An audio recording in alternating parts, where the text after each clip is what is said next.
This is The Secret Library, a podcast about writing and publishing books. I'm Caroline Donahue, a life coach who works with writers, and I'm here to tell you this is your year. It's time to stop waiting and start writing.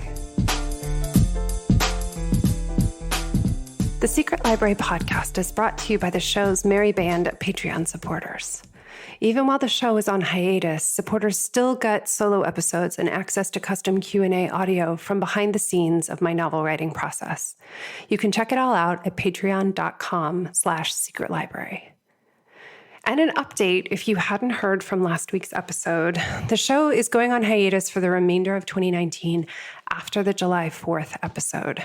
We still have 2 more amazing episodes to go after this one before then, and we'll be back in 2020 with a new season-based format. It's time for me to take my own advice that I've been giving in this show and set everything aside to make this year the year I finish my book. This is episode 155 of the Secret Library podcast. My guest this week is the one and only Ruth Reichl, and I could probably spend an entire episode just listing all the amazing things she's done in her career, but I'll just give you the highlights for our purposes today. She was editor-in-chief of Gourmet magazine from 1999 to 2009. And before that, she was the restaurant critic of both the New York Times from 1993 to 1999 and the Los Angeles Times from 1994 to 1993, where she was also named food editor. Ruth Reichl began writing about food in 1972 when she published a Fistieri, and since then she has authored numerous critically acclaimed best-selling memoirs, including Tender at the Bone, Garlic and Sapphires, and most recently, Save Me the Plums. Her books have been translated into 18 languages. She has received 6 James Beard Awards, and in 2007, she was named Adweek's Editor of the Year. She holds a BA and an MA in the History of Art from the University of Michigan and lives in upstate New York with her husband, Michael Singer, who's a television news producer. Ruth Reichl has been on my wish list for the show for years because I have loved reading her books. She has this unique gift of telling a story and make you feel like you're sitting at a table with her and she's telling it just to you. And that started when I read Tender at the Bone, and every book has been the same since, including the wonderful Save Me the Plums. So it was an honor and a treat to be able to talk to her directly about the process of translating her experience at Gourmet into such a personal and revealing memoir about really a dream job and what it was like to take that job when you don't feel entirely ready to take it and then transform it into a life-altering experience. So getting to have her on the show at last was every bit as wonderful as I imagined. I know you will have the same feeling when you listen. She's really, really special. So it's my great honor to give you Ruth Reichl. Hi, Ruth. Thank you so much for coming on. Well, it's my pleasure. I was very eager to talk to you about Save Me the Plums because I've had a number of students and listeners and clients working on books who find, even if they're writing fiction, this happens, that they get to a point where they realize something that touches their real life or experiences they've had or a person that they know. They feel like somebody might recognize themselves in this book. And I'm scared about writing about an experience that touched on real people. And obviously, Save Me the Plums is 100% about real things that happened. And I'm wondering how it was, as you are such a veteran of memoir, to write a story that felt as personal as this one, knowing so many people were going to read it. Yeah, this one, I thought, okay, I've written 4 memoirs. This is going to be a piece of cake. And it was the hardest book I've ever written. And partly it is because, unlike my other memoirs, everybody in this book is still alive. So I knew that people were going to be scrutinizing it for accuracy. And that was frightening. And I also, I didn't want to hurt anyone's feelings. And that's not really possible to do when you're writing a book that involves as many people as this does. So I struggled with this one. And I mean, I struggled with it to a point that, 2 years ago, my editor said, maybe you should just move on. And this just isn't working. Wow.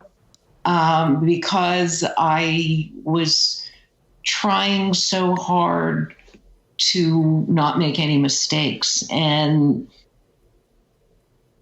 in that process, I ended up being pretty superficial. And she just kept saying, you've got to go deeper. We want to know more. What are you thinking? What are you feeling? And I tried very much to write the book that I thought people wanted, which was kind of gossipy about Condé Nast and which was very much about the process of magazine making. And Susan, who is one of the last great editors, I mean, she is really one of these people who frets over every word that you write. And she just kept saying, we want to know more about what you're feeling. We don't care about the gossip. We don't care about the process of putting the magazine together. It's really hard to make putting an issue together compelling reading. And she just kept pushing me, even after I was done and the magazine and the book was accepted. Susan called me one day and she said, I've been reading it again and we need to get out of the building. I'm feeling claustrophobic. We need one more story that takes us away from the magazine. And so I ended up at the very last minute writing the story about the man who knew everyone, Stevie Kaufman. Oh. And the book was already accepted at that point. And she just said, we're too much inside the building. And one of the things I had not anticipated, but which has been really difficult for me after the fact of publication, is that a lot of people who were not in the book or who felt that they were not in it enough were angry that they felt their contributions had not been adequately recognized in the book. And it's very hard to say to someone, well, yes, you were enormously important to the magazine, but the truth is you're not a colorful character. And it's really hard to write an interesting story about someone who just puts her head down and goes to work. Right. And so there were 3 people who were really important to the magazine who felt that they'd been belittled because they weren't a big part of the book. And, what you end up doing is writing about the most colorful characters you have. Of course. That's a really interesting thing that I wouldn't have thought of. That in writing a book about real people, the fear is always, oh God, I don't want to reveal too much about this person, or I don't want to, expose them. But the thought of not exposing someone enough is a completely different question. Right. And I got, from a very close friend, someone who was so important to the magazine and someone I kept throwing more money at to try to keep her from leaving. And, she called me in a rage and said, where am I?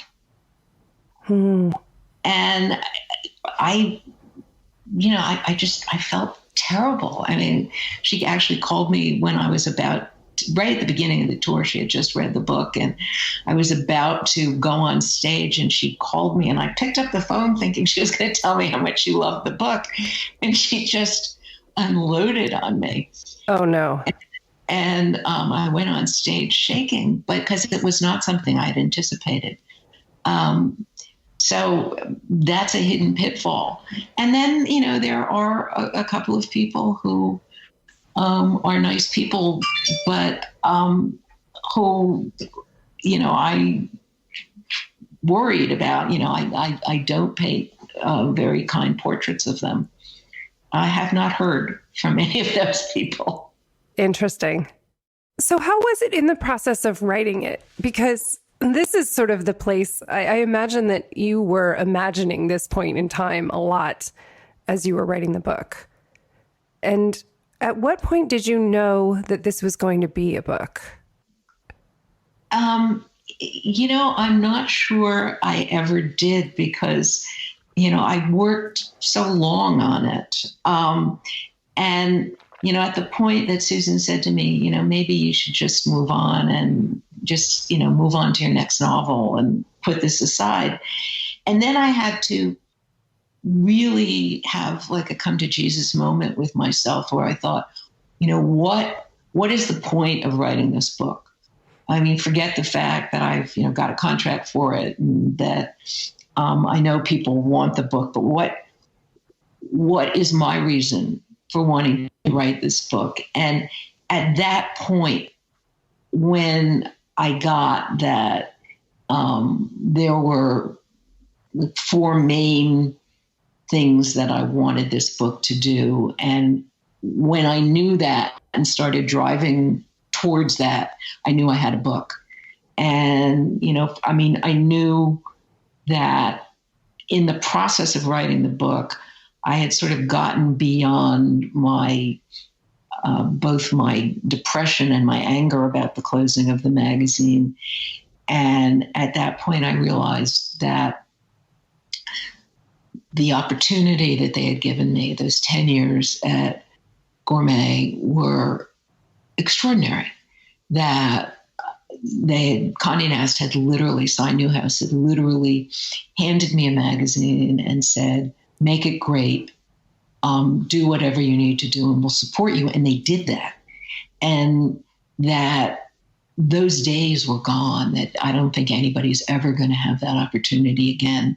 And that I needed to celebrate that. And I really needed to celebrate the extraordinary institution that was Condé Nast. And that I wanted also to talk about what I thought happened at that institution, which was, it was a wonderfully strange organization.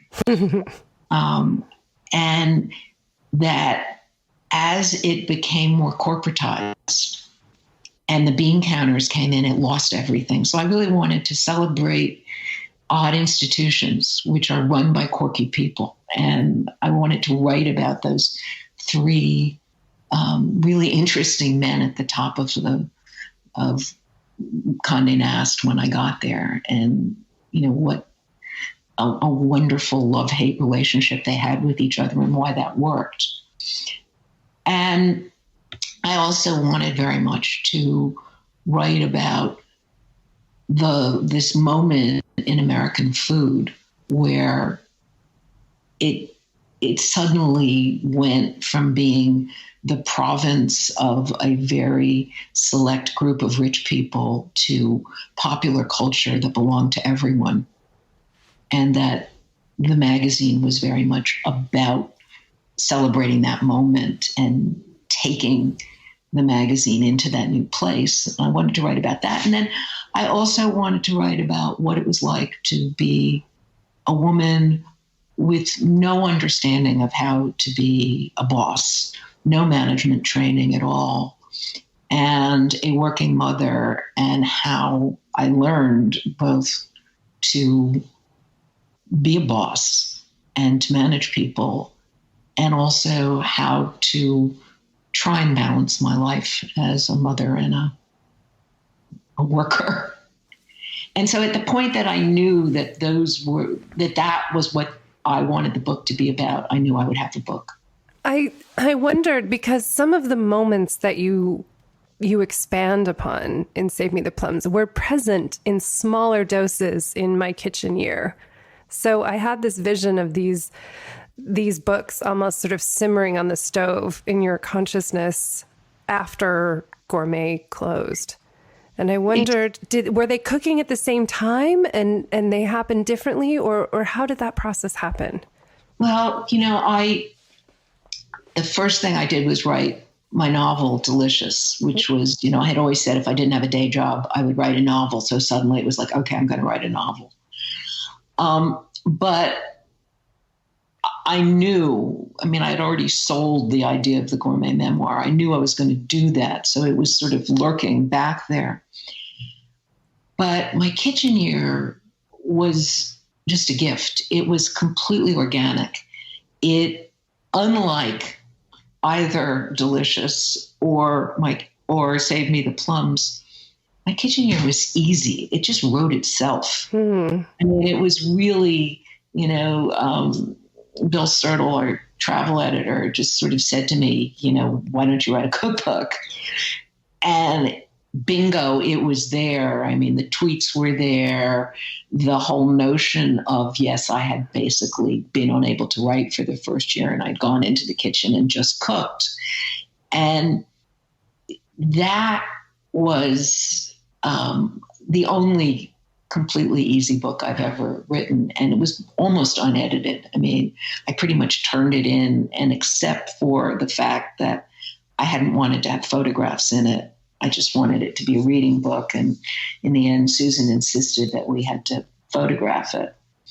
Other than that, it was pretty much, here's the book, and we'll just print it into print. How fascinating that the easiest and the hardest were right next to each other. They were right next to each other. But, I think that my kitchen year is just,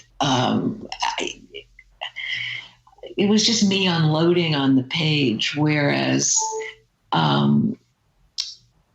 Save Me the Plums was something where I really felt like I had to have a deeper message. The message of my kitchen year is pretty simple. The message is pay attention to little things, and that will save your life. Right. And what I was trying to say in Save Me the Plums was really much broader. And I was really trying to write a book that was useful to a much broader group of people. I really thought of my kitchen year as a very little book. With the photographs, it became bigger than I had initially intended, but I thought of it as just a small book. And this one felt like I really had something big to say to a wider group of people, to people who were not necessarily food people, who might not even be interested in food. I can see that. I think that it feels a little bit like almost like a time travel machine, because I felt like I got to travel back with you on your shoulder, walking into this, and to feel what you were feeling when you first walked in the door and thought, oh, is this a good idea, or is this the best idea ever? And moving through that process, that was one of the things I loved most about it, was that not only was it about the sort of events that unfolded, but also about the feelings that went along with them, and the impact it had on your life and everyone else's life. Yeah. The fact that I was so scared and I was so unprepared to go into that position. And it felt really important for me to make people understand how really incompetent I felt to do that job. And the fact that I really was, and that, for me, the big lesson there was, don't pretend that you know what you don't know. It's okay. You can go into that position. You can be in charge, and you can say to the people who are working with you, look, I'm out of my depth here, help me. And that they will do it. And that seems to me a really important thing, and a thing that women are much more able to do than men. Right. I mean, I literally said to the staff, help me out here. And they did. I mean, and they were happy to. And, it was empowering for all those people who, I mean, many of those people found it very difficult afterwards to go back to jobs where less was expected of them. I mean, people like being asked to use everything that they've got, and, for instance, Larry, who was my managing editor, I never wrote a memo that I didn't ask Larry to read before I sent it out. And he would often say, you're being too harsh here, or, maybe you could put it a little differently. Mm-hmm. And then it turns out that, he could manage with, his left hand, and he also wanted to write and to edit. And I just said, anything you want to do it. I mean, you don't have to fit into the mold of I'm a managing editor and I'm just going to count the beans here. And afterwards, everybody at Condé Nast wanted Larry because he's so competent and he had this huge reputation within the company, but he wasn't willing to go back to just being a managing editor. And he ultimately left and, became a writer and editor. That's wonderful. This was something that I really loved too, was seeing you find your way in the process and getting to watch that, and also seeing everyone else figure out a way of working that fit for them. Because as you said, it is so unusual to have that much space and that much permission in order to do that. Yes. And also, frankly, that much money. Right. So that if you hired someone who turned out to be not quite right for the job, you could find out what they were good at and then hire someone else to do the job you thought they had originally been meant to do. And that's a luxury that I just don't think exists anymore. Yeah, there's such pressure to get everything right. And it sort of goes back to something you said at the beginning of our conversation, how much pressure you felt to get everything right in the book. And I'm wondering if you can say more about that, because I think there's the, did this happen on this day or did this happen that week kind of right? But there's also the emotional tone, which of course, I can't go back in time and feel what it was like to be there, but I felt like I could really feel what it was like to be in those offices. Yeah, well, as I said in the introduction to Tender at the Bone, all of this may not be factual, but it's all true. Right. And the truth has always been more important to me than getting every fact correct. And that was particularly hard in this book because I knew that there would be people who were, wait a minute, that didn't exactly happen this way. And that's one reason why this book was so hard, because I really couldn't skip things or, take two events and make them one, which I have done often in my other books. Because, we're not dealing with 50 years ago now. We're dealing with just a few years ago. I chose the moments that I thought would have the most impact. And I can't tell you how much was left on the cutting room floor. I can only imagine.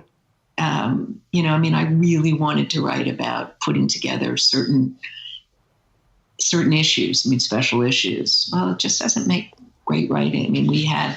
we did a literary supplement that was the high point of the magazine, and I tried really hard to write about putting that together, and it just didn't work. I would have liked to have written about the Gourmet Institute, but again, it didn't make great reading. And, I felt like every chapter had to have an emotional impact.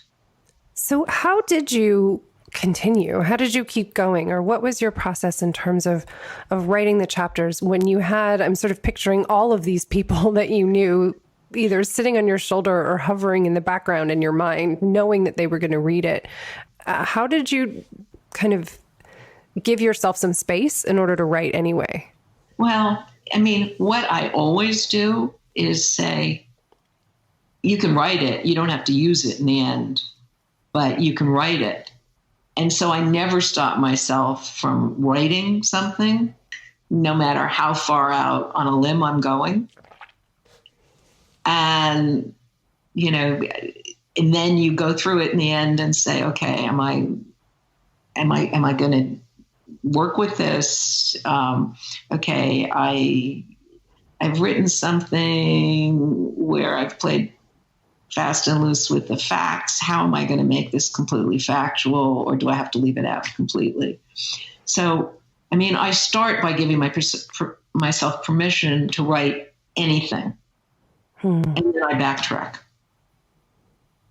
And in this book, I backtracked a lot. You know, I mean, I just, you know, there were whole scenes where I thought, no, I can't use this. There are too many people who are going to say no.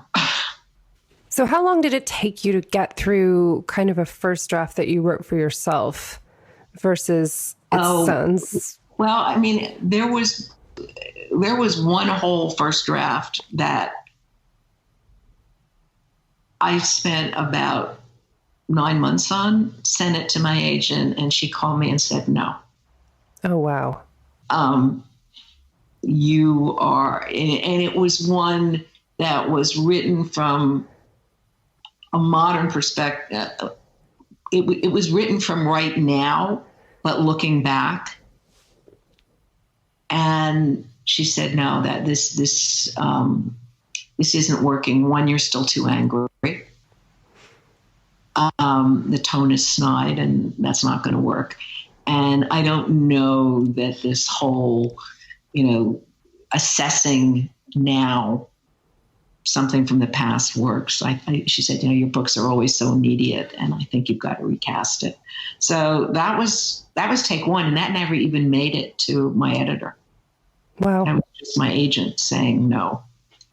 And, you know, and that was the first time I reassessed, okay, where am I going?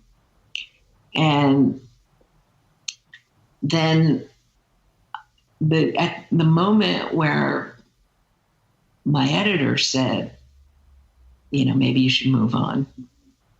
This was a couple years down the road and a couple more drafts later. And I was really upset. And my husband, you know, said to me, you know, your problem is you always want everything to be nice. And I think you should type out that thing that Larry said to you. I mean, Larry once said to me, you're not as nice as you think you are, which I put in the book. Right. And Michael said to me, just, you know, type that out, put it on your desk and keep looking at it. And every time you think that you want to be too nice, remember that. Which was great. Which was really helpful. You know, in the end, I don't think that the book, I think is probably still a little too nice for Michael's taste, but it was really helpful in writing what turned out to be the final draft when I finally got it. That's amazing. I think that's true. I think that what ultimately came from the book, it feels fair. I think it doesn't feel angry. It doesn't feel, but it also doesn't feel sugar-coated at all. It doesn't feel like you're avoiding things. So perhaps that's what the balance created. Yeah. And I think it is fair in that by the time I wrote the final draft, I wasn't angry anymore. I was really, I was really feeling grateful to Cy Newhouse. And, and I was also, there was a point, I wanted to call the book The Last Fun Job, because there was a point when Zan, who was the executive food editor, turned to Richard, the creative director, in a meeting. And our meetings were really fun. Larry ran these meetings and everybody laughed, and they were great. And unlike most meetings, we all looked forward to our weekly meeting.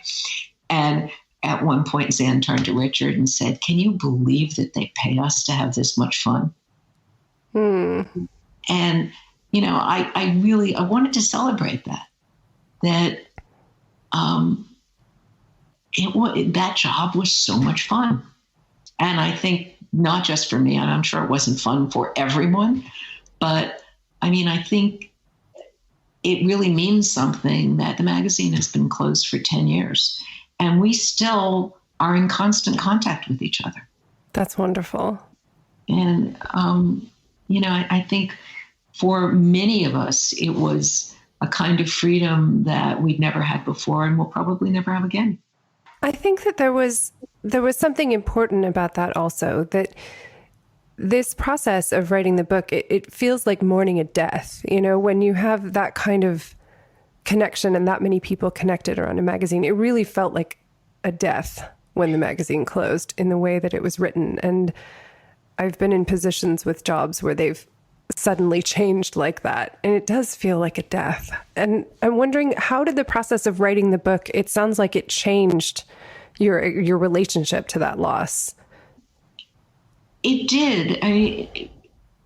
One of the things that I felt, as I was sort of going through how much Condé Nast had changed and how much my job had changed, I kind of came to the realization that although I think it was terrible that they shut the magazine, and I wish they had just fired me and kept the magazine on, I was lucky that I did not have to preside over the endless diminishing of the magazine.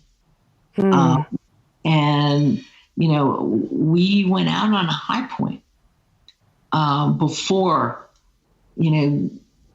everything changed and the advertisers became completely paramount, and where we were still able to, we worked at a magazine where my boss could actually say to me about a cover, about the celebrity chef, the band, the rock band right.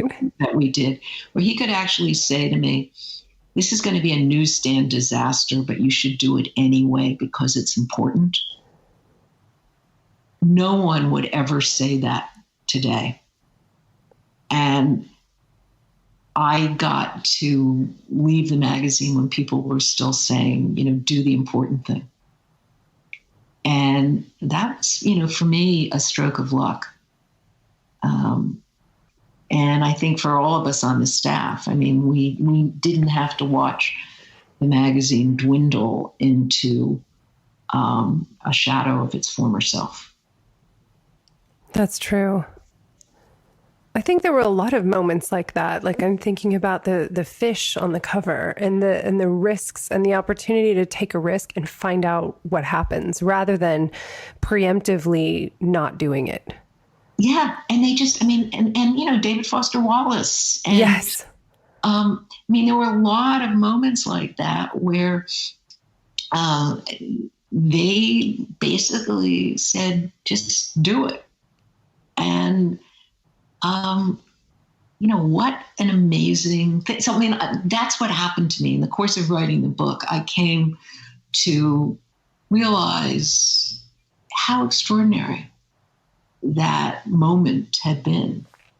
And, and just even the way that they let me run the magazine. Condé Nast was out, a corporation with flowcharts. And, when I first saw a flowchart, I had no idea what I was looking at. So-and-so reports to so-and-so. And so, and the idea that they let me run this magazine is essentially kind of a commune where everybody had input. And, I mean, when you think about what you know about the way Vogue was run and the way Gourmet was run, and, that you would have two such completely different ways of running an organization within the same umbrella organization. That's amazing too. I think it's a wonderful testament to being willing to do things differently, and that there isn't a one size fits all experience. I mean, even you talking about the many books you've written, there hasn't been a one size fits all experience for writing the books, let alone anything else that we do that's creative. Yeah, well, I mean, I had not even heard of the notion of imposter syndrome until I went on this book tour, and people keep saying to me, that I'm a victim of imposter syndrome. But I mean, I think that's part of the creative process, is that you never feel like you know exactly what you're doing, and you give yourself permission to do it anyway. Definitely. And to have an organization that understands that is pretty extraordinary. To have an organization that is, after all, a money-making corporation, but that is willing to take risks and, hire people who think out of the box. So, in the course of writing the book, that's what I wanted to celebrate. It's true that I did, writing the book really made me see that time in a new way. I think, one of the other things that was important to me in the whole process of running Gourmet was that it was more important for me to feel like the staff had ownership of the magazine than for me to feel like everything that we published was perfect.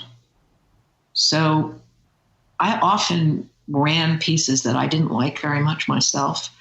If some editor would come and say, really throw down the gauntlet and say, this piece is important to me, I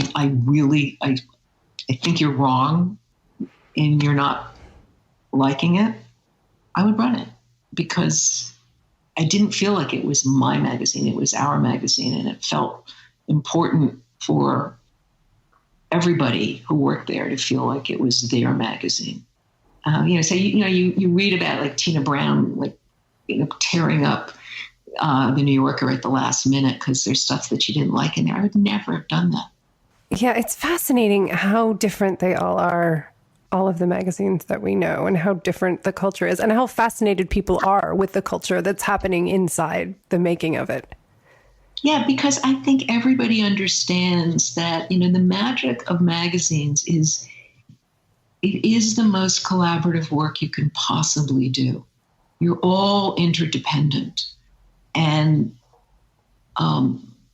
there is nothing more exciting than that process of working together and not quite knowing what the outcome is going to be. I mean, I remember, we would decide, okay, we're going to do an issue on food and television. And, somebody would throw the idea out and we'd all go, oh, great idea. And we'd brainstorm it in the first meeting. And I remember leading those meetings and thinking, I wonder what this issue is going to be like. And the excitement of watching it grow and change as new people, bring in new ideas, and a writer comes up with something, and then, the art department thinks, oh, well, let's do X. And that process of watching something grow and get better and better, it's so wonderful. And that's what I miss. Boy, do I miss that. Oh, you can tell in the book. And it is so interesting to go from something that is so collaborative to writing books, which in some cases, at least the writing stage, is the most isolated thing you can do at the other end of the spectrum. I know. And it's so much more fun to be in a room full of people, for me anyway. I really, really miss it. So how do you stay engaged in that way? How do you maintain? Because some people, I mean, someone who feels that way, you were already writing books, obviously, before Gourmet closed, but how do you stay connected to that part of yourself when you're writing? How do you keep that part fed? Oh, I am a really social person. So I, have a lot of people over for meals, and I I still do some writing for magazines. I still get to, go into magazine offices.